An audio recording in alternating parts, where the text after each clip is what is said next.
हे what's up guys, welcome back once again.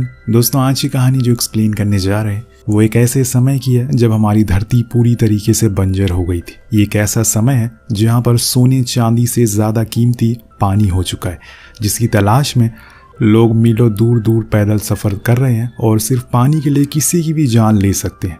इसी में हम एक कैंडल नाम की लड़की को देखते हैं जो दूरबीन से कुछ दूर देख रही है। दरअसल अब लुटेरे किसी भी समय इनकी ओर आने वाले हैं ताकि इनका जितना भी स्टोर किया हुआ पानी है वो सब अपने साथ ले जा सके। वेल, ऐसा नहीं है कि वो यहाँ पर अकेली है, कुछ गिने चुने और भी लोग मौजूद हैं, लेकिन सभी अपने घर में छुप कर रहते हैं क्योंकि सभी को अपनी जान नहीं बल्कि पानी प्यारा है।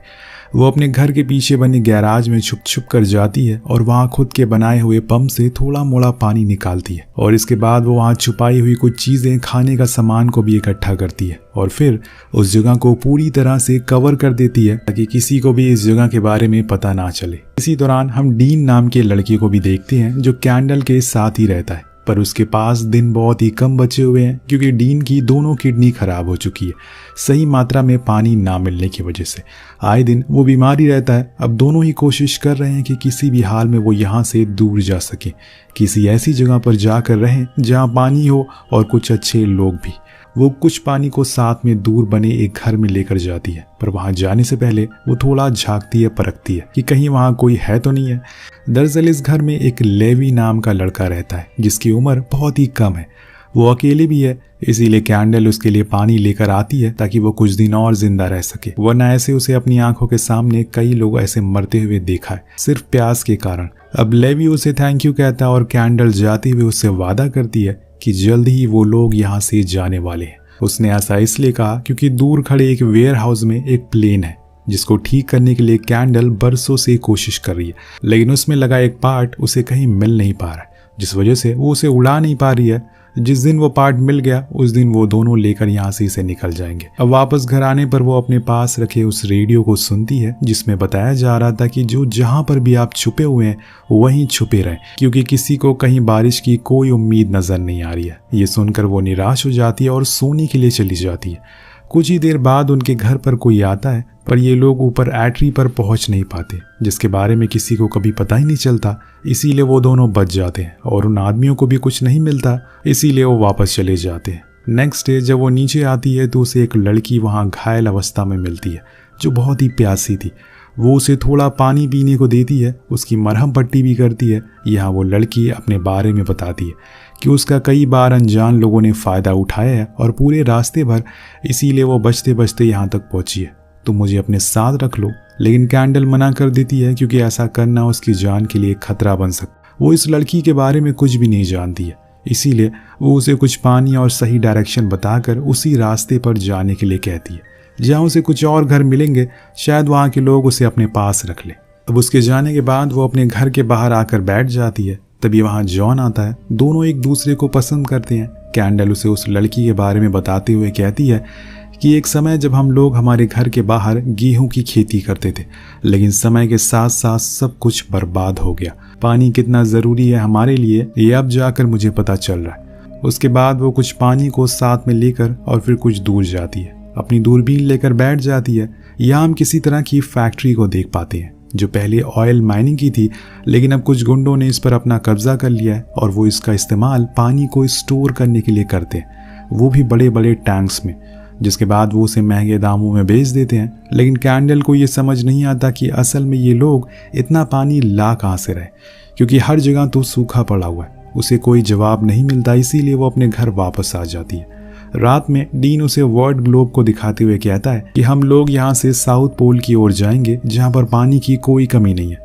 और इसी बीच कैंडल को रेडियो पर किसी की मदद की गुहार सुनाई देती है, एक लड़की जो कह रही थी कि वो इस लोकेशन वाले फार्म पर है, उसे पानी की सख्त ज़रूरत है, प्लीज़ कोई उसकी मदद कर दे।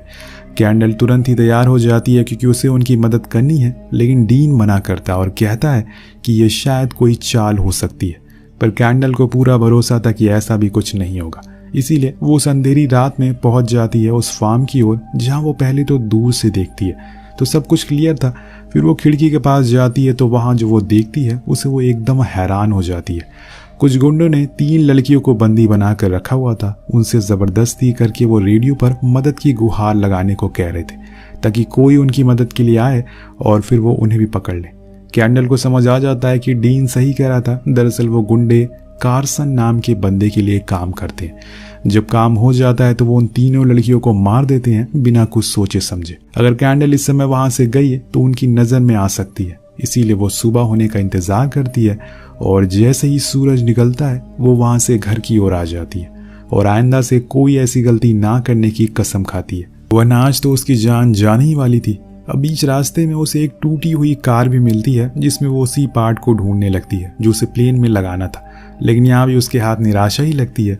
अब इसके बाद वो लेवी के पास जाती है और उसे फिर से कहती है कि उसे उनके साथ रहना चाहिए। उनके पास पानी भी है तो लेवी कहता है कि उनके पास पानी है, इसी बात का तो खतरा है। जहाँ वो रहता है वहां पर कुछ भी नहीं है और इसीलिए किसी भी लुटेरे को कुछ भी नहीं मिलता और इसकी वजह से आज तक वो जिंदा है। वापस आने पर पानी निकालने पर उसे पता चलता है कि अब पंप खराब हो रहा है। धीरे धीरे उसे जल्दी ही कुछ ना कुछ तरीका ढूंढना होगा, वरना वो भी बिना पानी के मर जाएगी। ये बात वो डीन को भी बताती है और यहाँ हम डीन की बातों से पता चल पाता है और यहाँ हम डीन की बातों से एक और चीज पता लगा पाते हैं कि डीन की एक बहन भी थी, लेकिन उसे कुछ महीनों पहले ही मौत हो गई सही पानी ना मिलने की वजह से। पर अब डीन नहीं चाहता कि वो भी ऐसे ही मौत मारा जाए अपनी बहन की तरह। तभी कैंडल को रेडियो पर किसी का मैसेज मिलता है जिसमें वो कह रहे थे कि वो लोग एक कैंप में है जहाँ पर उसके पास पीने का पानी और खाने का खाना भी है। इन सब में उनकी मदद कार्सन नाम का आदमी कर रहा है। जी हाँ, वही कार्सन जिसके लोगों ने उन तीनों लड़कियों को मार डाला। इस बारी कैंडल कहती है कि मुझे लगता है कि वो सही कह रहा है, क्योंकि उसे नहीं पता था कि जिन लोगों ने उन लड़कियों को मारा है वो असल में कार्सन के लिए ही काम करते हैं। इसीलिए वो अगले ही दिन घर से निकल जाती है। बीच रास्ते में उसे एक लड़की की लाश मिलती है जो न जाने कब से वहां पर पड़ी हुई सड़ रही थी। जब वो उसे पलटती है तो वो कोई और नहीं वही थी जो एक दिन उसके पास आई थी मदद मांगने के लिए। उसका पानी किसी ने छीन लिया होगा जिस वजह से वो प्यास के कारण मारी गई। अब आगे जाने पर उसे कुछ लोग मिलते हैं जो किसी को दफना रहे थे। वहां जॉन भी था जो कैंडल को देखकर कहता है कि तुम्हें भी हमारे साथ चलना चाहिए। कार्सन हम सबकी मदद कर रहा है, लेकिन वो मना कर देती है। ऐसे बिना देखे वो किसी भी इंसान पर भरोसा नहीं कर सकती। इतने में वहां पर कार्सन अपनी बेटी और कुछ लोगों के साथ आ जाता है, जिसको देखकर कैंडल घर में छुप जाती है और सभी लोग उससे कहते हैं कि उन्होंने अपने हथियारों को फेंक दिया है, अब वो उसके साथ रहेंगे। तो कार्सन कहता है कि तुम लोगों के पास पानी है? तो वो कहती हैं कि नहीं। तब कार्सन अपना असली रूप दिखाता है और कहता है कि फिर क्या मैंने ठेका थोड़ी ले रखा है तुम सभी लोगों का पालने का। ये बोलकर वो जॉन के पूरे परिवार को उसके सामने ही मार डालता है और फिर उसके सर पर बंदूक तान कर कहता है क्या इस घर में कोई और भी छुपा हुआ है? जॉन इतना डर जाता है कि वो हाँ कह देता है और फिर कुछ लोग उस पूरे घर में कुछ अलग किस्म की गैस को छोड़ देते हैं, जिससे कि कैंडल जो कि घर के अंदर थी उसका दम घुटने लगता है। पर अगर वो बाहर निकली तो मारी जाएगी, इसीलिए वो जैसे तैसे खुद की सांस को रोक कर वहीं रुकी रहती है। लेकिन इतने में एक बंदा घर से बाहर निकल जाता है जिसकी तलाश में वो लोग थे। वो उसे भी मार देते हैं और आखिर में कैंडल के सामने जॉन का भी कत्ल कर देते हैं। ये सब देखकर कैंडल को इतना तो समझ आ जाती है कि अब ये वो जमाना नहीं है जहाँ पर कोई किसी की मदद करेगा, सबको बस अपने फायदे से मतलब है। उसे कार्सन की सच्चाई भी पता चल गई थी, इसीलिए वो चौकन्ना रहेगी। अब उनके जाने के बाद वो उस घर से बाहर आती है और खुली हवा में सांस लेती है। वेल आज उसकी जान बाल बाल बची है। वापस घर आते समय उसका सामना एक आदमी से हो जाता है जो कि कार्सन के लिए काम करता है। वो कैंडल पर हमला करता है, लेकिन वो अपनी बंदूक से उसे उड़ा देती है और सीधा उस फार्म पर आ जाती है जहां वो प्लेन खड़ा हुआ था। साथ में वो लड़का भी रहता है। वो उसके पास बार बार आती है ताकि उसे भरोसा दिला सके कि अभी भी उम्मीद कायम है, वो जरूर यहाँ से जिंदा बाहर निकलेंगे।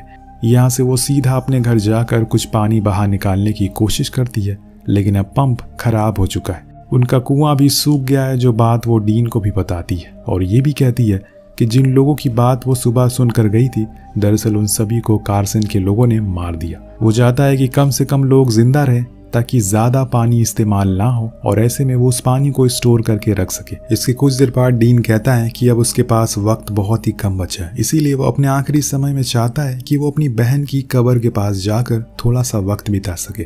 कैंडल को उसकी हर बात मानती है और इसीलिए वो उसके कहने पर अगले दिन उसकी बहन की ग्रेव के पास लेकर जाती है, जहाँ जाकर डीन रोने लगता है और कहता है मैं नहीं चाहता हूँ कि तुम मुझे दफनाओ, क्योंकि मुझे पता है कि मेरे मर जाने के बाद तुम इस घर को छोड़कर नहीं जाओगे, जो कि मैं नहीं चाहता हूँ। इसीलिए बेहतर है कि मुझे जला देना ताकि इधर मेरी कोई भी कब्र ना रहे। उसकी बातों को सुनकर कैंडल रोने लगती है। उसे अफसोस है कि वो मरते हुए दोस्त को बचा नहीं पाएगी। उसकी ऐसी बातों को सुनकर वो बहुत ही ज़्यादा इमोशनल हो जाती है। उसे किसी भी तरह करके डीन की जान बचानी है, किसी भी हाल में। अगली सुबह जब कैंडल सोकर उठती है तो देखती है कि उसके घर के बाहर कार्सन के लोग खड़े हुए हैं। मतलब ये बंदे उसका पीछा छोड़ ही नहीं रहे। असल में इनके घर के बाहर एक हैंडपंप है, जिसकी वजह से कार्सन को हमेशा से इस घर पर शक था कि कहीं कोई ना कोई इसमें ज़रूर छुपा हुआ है। इसीलिए आज वो खुद ही यहाँ पर आ गया और आज भी वो वही झूठी दिलासे वाली बातें बोलता है ताकि उसे सुनकर वो लोग बाहर आ जाए। लेकिन कैंडल को उसकी असलियत पता है, इसीलिए वो चुपचाप ऊपर आ जाती है और दोनों ही फॉइल पेपर को ओढ़ लेते हैं। क्योंकि यहाँ हम देख पाते हैं कि कार्सन का एक बंदा उस घर में एक हीटिंग डिवाइस को लेकर घूमता है ताकि उसे इन दोनों की रेडिएशन का पता चल सके। लेकिन कैंडल उससे 2 कदम आगे है और इसके बाद वो उसके घर में जहरीली गैस भी छोड़ देते हैं। पर उसका भी कैंडल के पास जुगाड़ था। वो मास्क पहन लेती है और बच जाती है, जिसके कुछ देर बाद कार्सन को यकीन हो जाता है कि इस घर में कोई नहीं है। वो उस घर के बाहर अपना मार्क लगाकर वहां से चला जाता है। पर जाते हुए कार्सन की बेटी क्लेयर को ऊपर खिड़की पर एक फॉइल पेपर लगा हुआ देख, जिससे उसे थोड़ा सा शक होता है, पर वो ज्यादा गौर नहीं करती और चली जाती है। आज एक बार फिर से इन दोनों की जान जाते जाते बची है। उनके जाने के बाद वो उन लोगों का पीछा भी करती है ताकि ये पता लगा सके कि आखिर उनके पास कितना सामान है और क्या क्या सुविधा है। लेकिन इतने में पीछे से एक बंदा आकर उस पर हमला कर देता और कैंडल के ऊपर गोली चलाने की कोशिश करता है। लेकिन कैंडल भी कहाँ कम थी, वो उसे पछाड़ देती है और उसे वहीं शूट करके वापस लेवी के पास आ जाती है, जहाँ पर वो उसे बताता है कि उसे ऐसे यहाँ पर नहीं आना चाहिए क्योंकि कल उसके जाने के बाद कार्सन के लोग यहाँ पर आए थे जो उसे ढूंढ रहे थे। लेकिन वो इस जगह पर छुप गया। तब कैंडल उसे वादा करती है कि उसे अब ज्यादा दिन छुपने की जरूरत नहीं है। वो किसी भी समय उसे बचाकर यहाँ से ले जाएगी, बस उसे हमेशा तैयार रहना होगा। वो सर हिलाते हुए हाँ में जवाब देता है और फिर वो डीन के पास जाती है। इतने में बाहर कुछ और लोग उनके करीब आ रहे थे जो दिखने में सिर्फ आम से लोग लग रहे थे।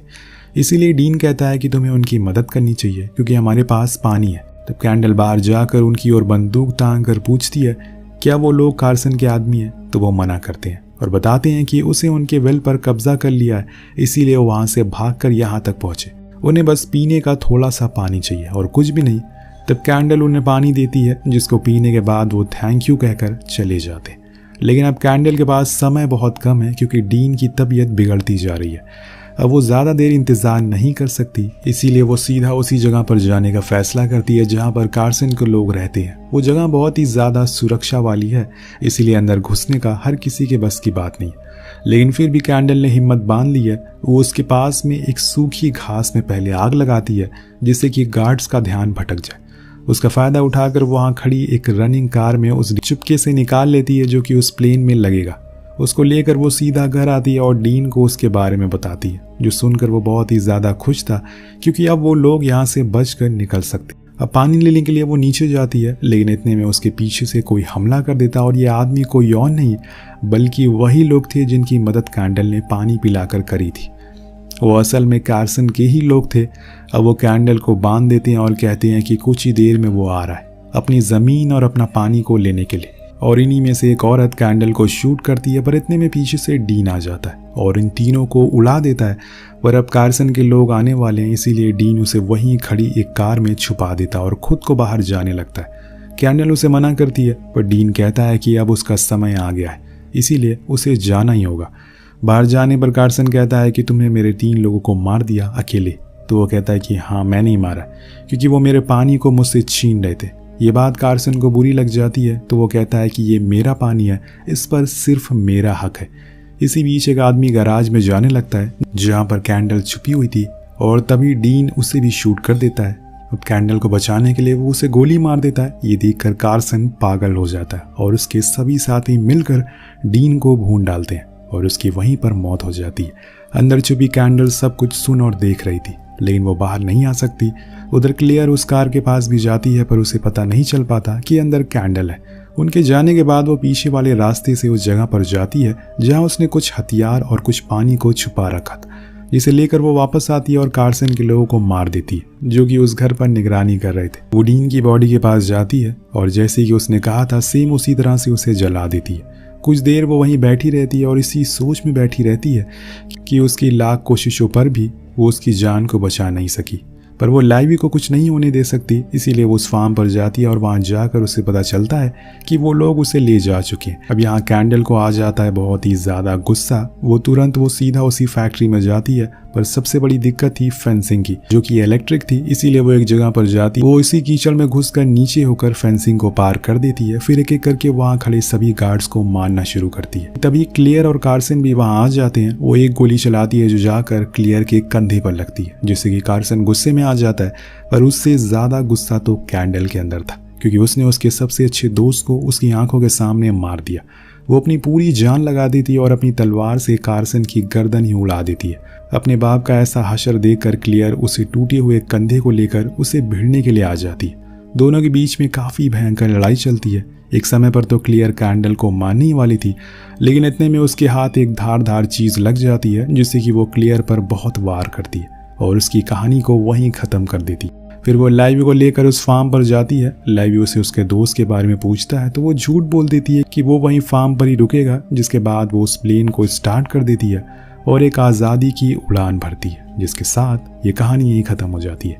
वेल, हमें दिखाने की कोशिश करी गई है कि पानी हमारे लिए कितना ज़्यादा कीमती है। जैसे कि हम आज के समय में बेहिसाब पानी गिराते रहते हैं, तो हो सके तो थोड़ा पानी ज़रूर बचाएगा अपने फ्यूचर के लिए, फ्यूचर जनरेशन के लिए। वेल, मिलते हैं अगली वीडियो में। Thank you so much watching. Peace out.